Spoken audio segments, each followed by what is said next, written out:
یہ قادیانیت اور رفس کا جو مکسچر ہے یہ شخص، یہ جہنم کا جہنمی، اور سن رہا ہوگا اس بھیڑیے نے وہ چیز کھینچ کے اللہ کے مقدس ولیوں پر لگانے کی کوشش کی، اس رافضی لونڈے نے وہ چیز ان ولیوں کی طرف جو ہے وہ معاذ اللہ منسوب کرنے کی کوشش کی۔ یہ کہتا ہے میں ہوں مسلم علمی کتابی، تو میں کہتا ہوں نہ تم علمی نہ ہو کتابی، نہ تم مچھلی نہ مرغابی،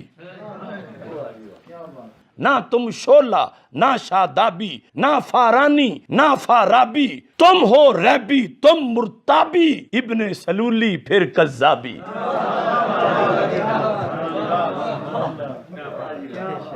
کچھ تم مندر، کچھ محرابی، کچھ ہو رافض، کچھ ہو وہابی، تم ہو عہد نو کی خرابی، روش کلابی فکر تیزابی۔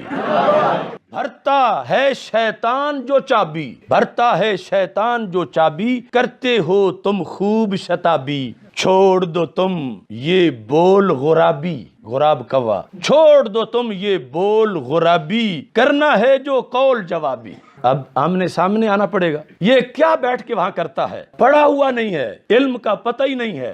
تو علمی کتابی نہیں ہے، تو دنیا کا سب سے بڑا فسادی ہے، جس کا کام، جس کو وقت کو بٹھایا گیا ہے صحابہ کے خلاف بھونکنے کے لیے، تیرا کام یہی ہے، الو بنا رہا ہے لوگوں کو۔ آج ہر بدبخت الو اٹھ کے جو ہے نا صحابہ کے خلاف بھونکنا شروع کر دیتا ہے، اور یہ زہر کا پیالہ پی لے گا، بتا دوں، حضرت معاویہ کے مسئلے میں بھی سامنے بیٹھنے کے لیے تیار نہیں ہے، یہ پی لے گا زہر کا پیالہ، یہ نہیں بیٹھے گا سامنے، یہ صرف بند کمرے میں بیٹھ کر لمبی لمبی پھینکنے والے لوگ ہیں یہ۔ اس کے بعد بھی کم وقت اگر تو یہ کہتا ہے نا کہ مناظر جھگڑا ہوتا ہے، سمجھ تو لوگوں کو الو بنا رہا ہے بیٹھ کے، تو علمی کتابی نہیں ہے، تو دنیا کا سب سے بڑا فسادی ہے، جس کا کام، جس کو وقت کو بٹھایا گیا ہے صحابہ کے خلاف بھونکنے کے لیے، تیرا کام یہی ہے۔ میں نے تو اپنی زندگی میں اب تک، حالانکہ میں تو درس نظامی میں نے پڑھا ہے، میں نے المہند المفند کا ہمیں تو پتہ بھی نہیں تھا اس میں کیا لکھا ہوا ہے، یہ قصے پرانے ہو چکے تھے، یہ بحثیں ختم ہو چکی تھی، نئے سرے سے ایک پرانے قصے اٹھا کے امت میں آگ لگا دینا۔ جو آپ کو آپ کے اسلاف سے ہٹا رہا ہے اور یہ کہہ کے کہ میں بابوں کو نہیں مانتا، اس کا مطلب وہ نیا بابا بن کے نئے بابی پن کی بنیاد رکھ رہا ہے، وہ کہہ رہا ہے سارے بابوں سے ہٹا کے سب کو کس کا مرید بناؤ، سب مجھے بابا سمجھے، باقی ساری قوم بابا لیس ہو جائے۔ وہ بہتان باندھ رہا ہے علماء دیوبند پہ۔ ہمارے پیچھے تو پورا ایک اہل حق علماء کا ایک گروہ کھڑا ہوا ہے، یہ ان کی عزت کا سوال تھا، میری ذات کیا ہے، میری کیا حق۔ میں نے المہند کو پڑھنا شروع کیا، میں نے اس پہ دلائل مجھے لگا یار یہ تو 100% قرآن، اس سے پہلے مجھے پتہ ہی نہیں تھا کہ المہند میں لکھا کیا ہے، اس سے پہلے مجھے پتہ ہی نہیں تھا کہ المہند میں لکھا کیا ہے، اس سے پہلے مجھے پتہ ہی نہیں تھا کہ المہند میں لکھا کیا ہے، اور واقعی نہیں پتا تھا مجھے، کیونکہ ہمارے بنیادی عقائد تو العقیدہ طحاویہ میں ہے، تو یہ کوئی عیب کی بات نہیں ہے، کیونکہ ہمارے مدارس میں پڑھائی نہیں جاتی، اس کو تو آپ نے بہت اچھالا ہے۔ ہماری نسبت کس کی طرف ہے؟ حضرت معاویہ رضی اللہ تعالیٰ عنہ کی طرف۔ ہم اہل بیت کو پہلے مانتے ہیں، لیکن اس کے بعد باقی صحابہ کو بھی مانتے ہیں۔ اے اللہ ہماری نسبت علماء حق کی طرف ہے، تو ان نسبتوں کی بھی ہم نے اللہ کو لاج دی، ہماری کیا اوقات ہے بھائی؟ تو وہ اہل سنت میں سے لوگوں کو خریدتے ہیں جنہوں نے لبادہ اہل سنت کا پہناوا ہوتا ہے، اور حقیقت میں وہ رافضیت کے گندے نطفے ہوتے ہیں، جس کی بہت ساری مثالیں ہمارے سامنے موجود ہیں۔ اسحاق جھال والا مردود اسی قسم کے انسانوں میں سے تھا، انجینئر مرزا مردود اسی قسم کے انسانوں میں سے ہے۔ رافضیت کے پیسوں پہ پلنے والا، ایران کے ٹکڑوں پہ پلنے والا یہ جانور صحابہ کے بارے میں اپنی زبان گندی دراز کرتا ہے، اور حقیقت میں اس کا من پلیت ہے، اس کے ماننے والے اس سے بڑے پلیت ہیں۔ یہ مرزا جہلمی چھپا ہوا رافضی اہل سنت کا لبادہ اڑا ہوا، وہ بدبخت ہر وقت ہر ٹائم اس خاندان کے اوپر حملہ آور، اس خاندان کی توہین و تشنیع کرنا۔ ایک حدیث گڑی ہوئی ہے، ایک حدیث گڑی ہوئی ہے، ایک حدیث گڑی ہوئی ہے، یعنی مفہوم گڑا ہوا ہے۔ حدیث تو درست ہے، کہتا ہے عمار کو فیا باغیہ قتل کرے گا، وہ عمار کو جہنم کی طرف بلاتا ہوگا، معاذ اللہ، وہ عمار کو جہنم کی طرف بلاتا ہوگا، اور یہ جو جہنم کی طرف بلانے والا گروہ تھا نا معاذ اللہ، یہ امیر معاویہ کا تھا، امیر معاویہ نے قتل کیا تھا،